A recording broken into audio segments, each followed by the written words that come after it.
எந்த மக்களின் பிரச்சனைக்கு நாங்கள் நிற்கவில்லை என்று சொல்லுங்கள். இஸ்லாமிய சொந்தங்களுக்கான பிரச்சனைக்கு நிற்கிறோம், அதிலே அவர்கள் வாக்கு. ஆசிரியர் பெருமக்களுக்கு, மருத்துவர்களுக்கு, செவிலியர்களுக்கு, வேளாண்குடி மக்களுக்கு, மீனவர்களுக்கு, துப்புரவு தொழிலாளர்களுக்கு, போக்குவரத்து தொழிலாளிகளின் பழைய ஓய்வூதியத்திற்கு யாருக்காக நிற்கவில்லை? எல்லாருக்காகவும் நிற்கிறோம். நீங்கள் தான் ஒரே ஒரு முறை கூட இந்த பிள்ளைகளுக்காக நிற்கவில்லை என்பதுதான் வரலாற்றில் பெருந்துயரம். எனவே என்னரும் சொந்தங்களே, என் உயிருக்கினியே, என் உடன் பிறந்தார்களே, வருகிற தேர்தலை நாம் ஒரு மாறுதலாக பார்ப்போம், மாற்றத்திற்கான ஒரு தேர்தலாக பார்ப்போம். வருகிற 21ஆம் தேதி பிப்ரவரியில் திருச்சியிலே ஒரு மாநாடு, இது மாற்றத்தை விரும்பும் மக்களின் மாநாடு என்று.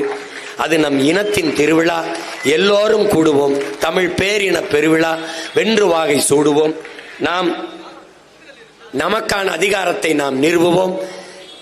அதிகாரம் மிக வலிமையானது என்கிறார் புரட்சியாளர் அண்ணல் அம்பேத்கர். அதை அடைந்து விட்டால் அனைத்தும் எளிமையானது என்கிறோம் உங்கள் பிள்ளைகள். அந்த அதிகாரத்தை கொண்டு நம் துயர துன்பங்களை துடைத்து எறிவோம். கவலை கொள்ளாதீர்கள். எல்லா சுமைகளையும் எல்லா பாரங்களையும் அல்லாஹ்விடத்தில் ஒப்படைப்போம். ஏக இறைவன் அல்லாஹ் நமக்கு அருள் தருவான். ஆமீன். நன்றி, வணக்கம்.